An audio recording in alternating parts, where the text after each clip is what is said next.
Good morning. This is June 1, 1996. This program is being created on behalf of the request of the North Chautauqua Lake Sewer District Board of Directors, of which I am co-chair. We're going to take you through the facility so that you understand what we're talking about, and then we will go back and talk about the challenges that are facing us in the next several years. The North Chautauqua Lake Sewer District was formed in 1975, so we're in its 21st year of existence, and we've been providing services through this plant since 1979. The building behind me is the main office structure. It also includes underneath it the main inflow of all of the sewage treatment facilities that are served by this particular plant. The building contains a screening where we take out papers and other material that may be floating, and then there is a grit chamber that takes out sand and gravel that might be in the sewer system through various means. I'm going to take you out and show you the plant in its various forms and conditions. As I say, the first building had a screen that screened out papers and other floating material, cloth, etc., metal. And the second building that we go through after going through the grit chamber and settling out the sands and gravels is the main pump house. The main pump house over here has a very interesting facility in it, in that it has 3 Archimedes screw pumps, which are very ancient in character but apparently very efficient. They have the capacity of pumping 2.4 million gallons of water a day up into the main pump house. The main pump house is where we now move the water into the clarifiers, into the biodiscs, into the secondary clarifiers, into the chlorination tank. At the bottom of the first and the second clarifiers, the solids that have settled to the bottom are then picked up and pumped into the digester, which we'll look at later. Following the digester, the material is put out in drying beds that are under-drained back to the main pump house, and we try to reduce the water content of the sludge. At this point, let's go and look at the the first clarifiers, or primary clarifiers, and see what they do.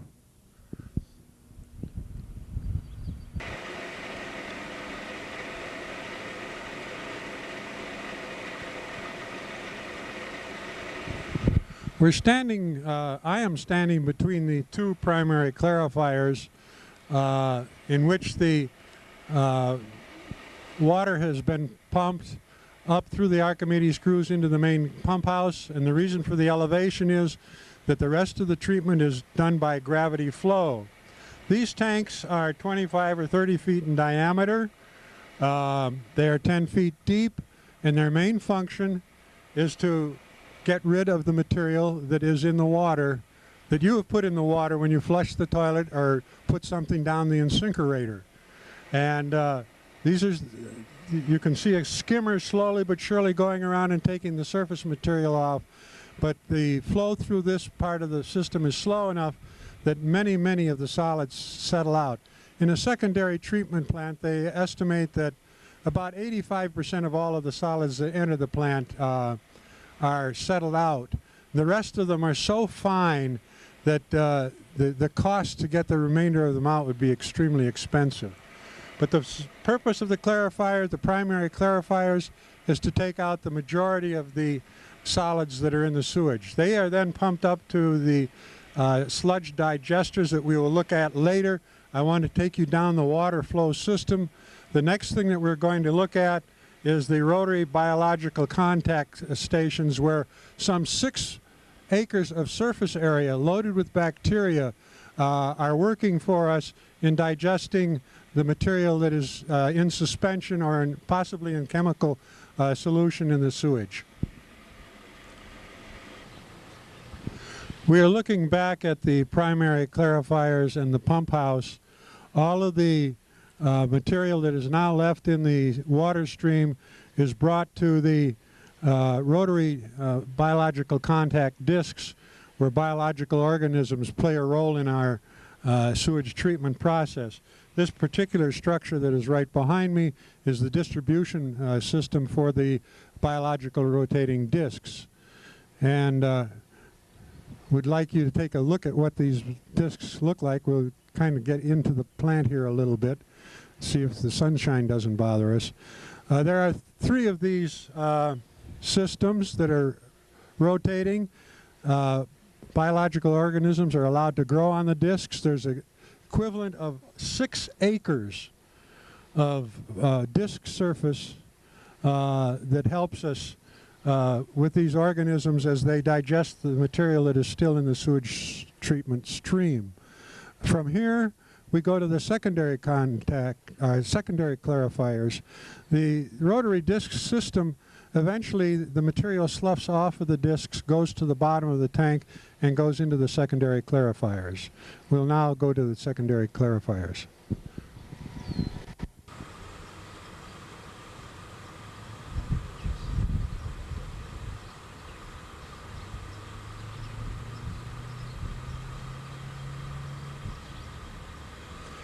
We have now left the Rotary contractors where all of the biological organisms are assisting us in digesting and taking chemistry out of our wastewater flow. You're now looking at the secondary clarifiers.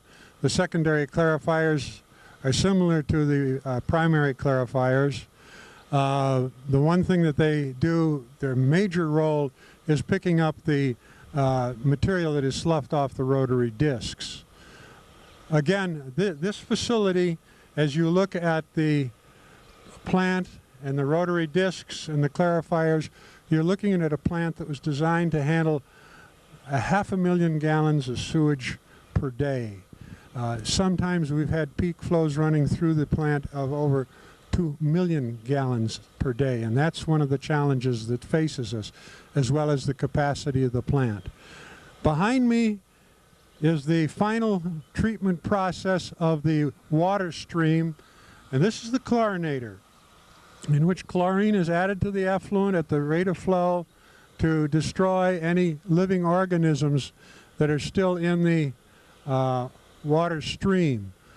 The material then flows by gravity to Chautauqua Lake, and the outflow is several hundreds of feet offshore of the railroad station for a reference point. Somewhere between 300 and 500 feet from the railroad station is the outfall of the sewage.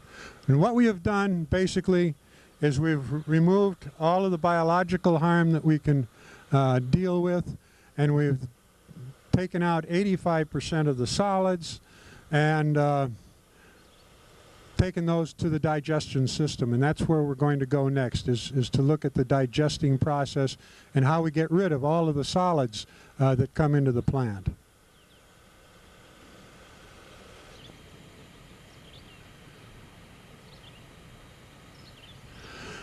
We have been to the secondary clarifiers.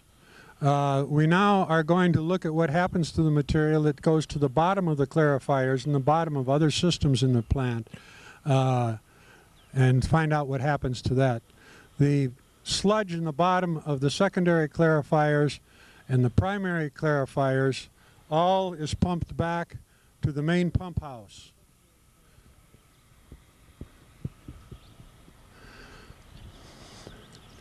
From the main pump house, all of this heavy sludge material, which has a high water content, is then pumped into these 2 brown digesters where it sits for a period of time, and the process that takes place here is that the sludge is decomposed with and its organic material in the absence of air, and it kills a lot of the pathogens, or the vast majority of the pathogens that are still in it. After the tanks have reached a certain level and a certain level of digestion, the material is then pumped out to drying beds. The drying beds are underlain with drainage systems, and the drainage from the underlying sludge beds then goes back to the main pump house to again re-enter the system for treatment. We'll go and look at the quality of the material. They just happened to empty the digesters yesterday, and we'll look at the different qualities of the material. Realize that we're still dealing with a liquid when it comes out of the sludge digesters. If we're going to scan the whole bed here, I would suggest to you that the material in the bed represents about 6 months of sludge accumulation. In the final drying bed, we have sludge that has about a 40 to 60% water content still, but it is now able to be handled. It is basically inert material. It makes good soil conditioning material. It should not, however, be used in any place where food plants or animals would be grazing. But if you have a garden in which you have nothing but floral displays, this material will help the quality of your soil. We'll now go look at what the material looks like as it comes out of the digesters.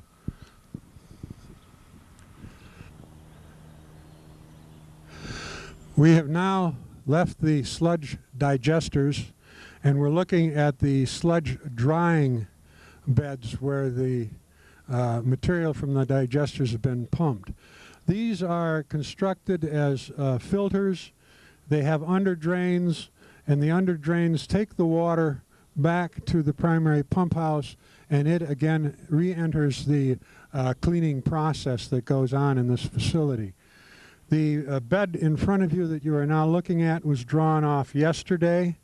You can see that it is, maybe if I've got a stone here someplace, I'll give you an idea of its consistency. I'll throw it out towards the center of the bed.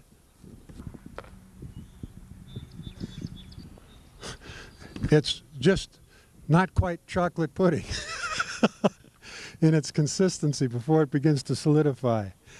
The next bed over has been drying for a number of weeks, and then under shelter, as you noted before, we could carry on further drying and mixing and stirring of the sludge to get the water content down so that we can dispose of it at the county landfill at a lesser charge. Needless to say, to take the material from the first bed to the landfill or the last bed, there's a substantial differential in cost. And it's more beneficial for us to dry the sludge at this facility. At this point, I'd like to now talk with you about the challenge that the district board faces in terms of this facility and its future.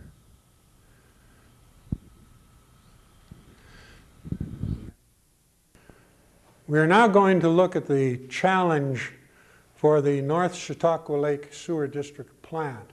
And I've got 3 charts here that illustrate the challenge that we have. Realize that the North Chautauqua Lake Sewer District is served by 2 sewage treatment plants. A portion of it lying south of Chautauqua Institution is served by the Chautauqua Institution plant, and the rest of the area of the North Chautauqua Lake Sewer District, which I'll illustrate for you in a moment, is served by the North Chautauqua Lake plant itself. I'd like to take you up here and show you some monthly flow averages for the period of time that the plant has been in operation. And we start up here with the fact that the plant has a capacity of 500,000 gallons a day. And these bars that you see are monthly averages starting with January. And what I've done is taken the highest monthly average throughout the operating period of the plant. This happened to happen in '93, this happened in '91, this happened in '94. But interestingly enough, the real challenge is looking at the low monthly flows, which is this line here. Realize that the population of the North Chautauqua Lake Sewer District basically increases somewhere starting in May, June, July, and August. And you would expect the plant to have the greatest flows in that period of time. But as you can see, that's a period of low flow into the plant on a monthly average basis. What we have here is an illustration of the fact that the system, the collection system, is suffering from inflow and infiltration from various sources. Some from the pipes themselves as they age in the ground. Realize that the Mayville plant was constructed in 1958 and the facilities serving the majority of the village of Mayville were constructed in that year. So there is an increase of infiltration into the pipes. But someplace we're getting excess inflow. We believe that the excess inflow is coming from sump pumps and various types of storm drains that have been inadvertently connected to the sewer system instead of to the storm water system. And we're going to have to attempt to get out these excess flows.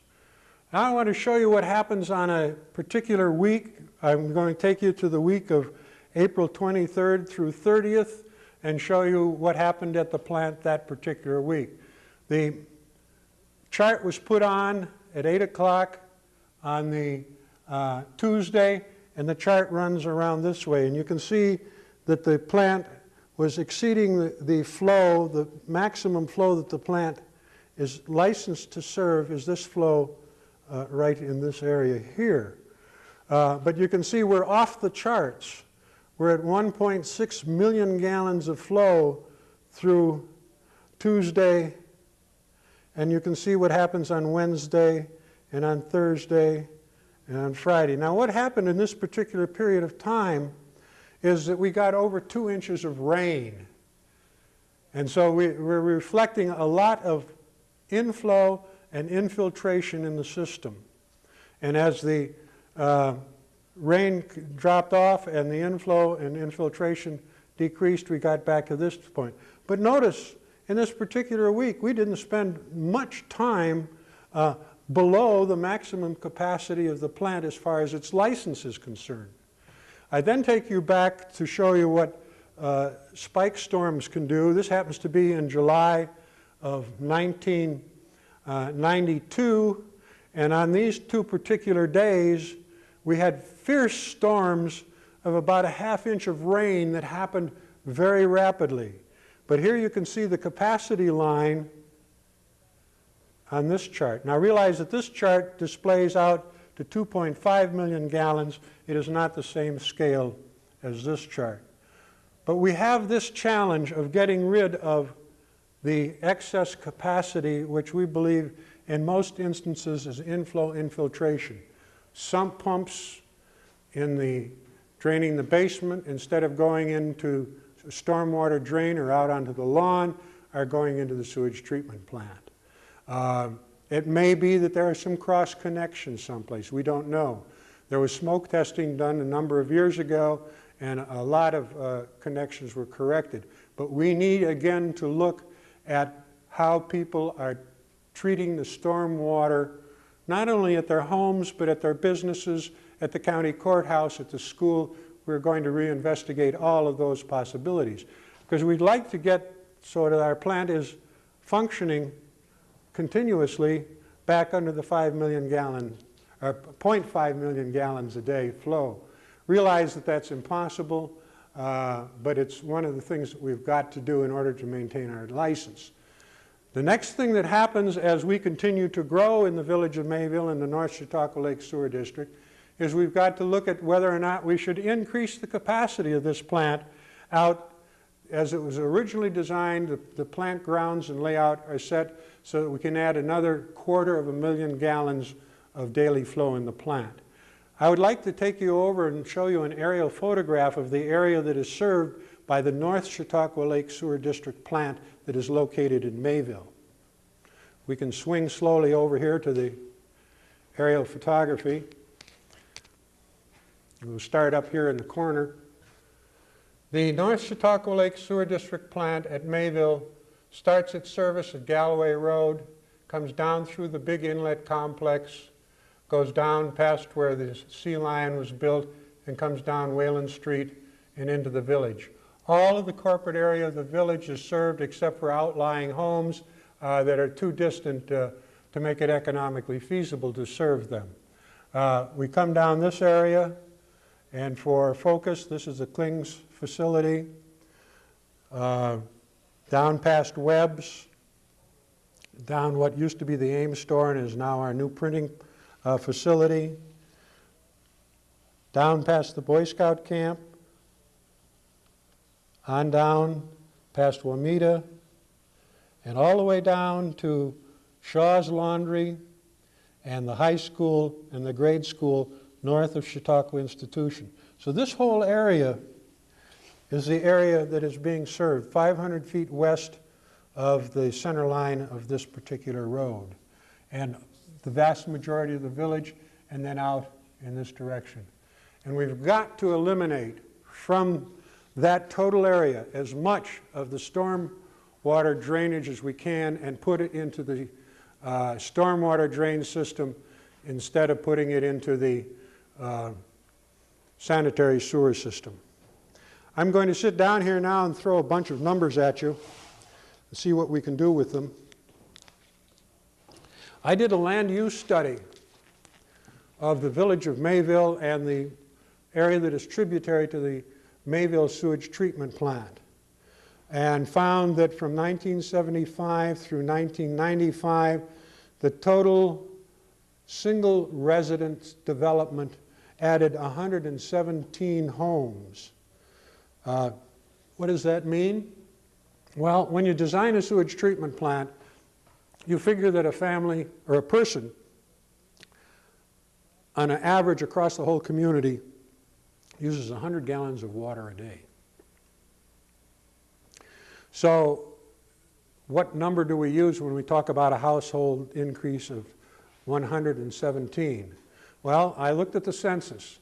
The census in 1980 said we had 3.02 persons per household in the town of Chautauqua, and that in the 1995 census, the household occupancy rate had dropped to 2.52 persons per household. But in designing a facility, we're talking about 100 gallons a day per person. So it's not, depending upon which number you would like to use, engineers use 3.5. Our growth for that period of time took up another 20,000 to 30,000 gallons of plant capacity without figuring the nominal inflow and infiltration that takes place anytime you put sewer lines in the ground. The area served by the South Chautauqua Lake Sewage District plant at Chautauqua Institution, we paid for part of the capacity of that plant, and we've counted a total of 44 new households in that particular area. We have access to about 8 1/3% of the capacity of the Chautauqua plant. We also have had an interesting change in commercial water use. In the Code 1 area, which is the Chautauqua School and Shaw's Laundry, has gone from 32 units to 49 units, which is an increase of some 52%. And the Code 2 area, which includes the county jail, the Mayville School, and Ethan Allen, has gone from 269 units to 344 units, which is a 27% increase. The thing that we found, though, that is peculiar in terms of commercial use is that we get some very high peaks. As an example, the Shaw's Laundry and Chautauqua School went from 32 to 49 units, but it had a high peak of 80 units. For the Code 2 area, we're talking about going from 340 units to a peak at some point of 491 units, which all are tributary to the North Plant. So what we are looking at, first of all, is the cooperation of the people to work with us to get rid of the excess storm drainage that we are dealing with. Secondly, we are going to look at and discuss with the people over the next several months the cost of expanding the plant by another $250,000. Realize that a 250,000 gallons, not dollars. Realize that to create additional capacity in the plant will cost somewhere between $3 and $4 a gallon of capacity. So what we're talking about is an investment of $750,000 to $1 million to get additional capacity in the plant so that there can be some reasonable acceptance of growth within the service area of the district. Now, when you talk about $1 million, that's a frightening number. Most of us don't grasp it because we've never won the lottery. But realize that depending upon the aid formula that is available at the time we enter this process, we're probably talking about a guesstimate charge on an annual basis. And I know guesstimate because we don't know at this time what aid programs will be available, what reduction in interest programs are going to be available, and whether or not we can be competitive enough to qualify for those particular programs. But we're talking probably about a cost increase of somewhere between $60 and $100 a year to add capacity to the plant. That's our challenge.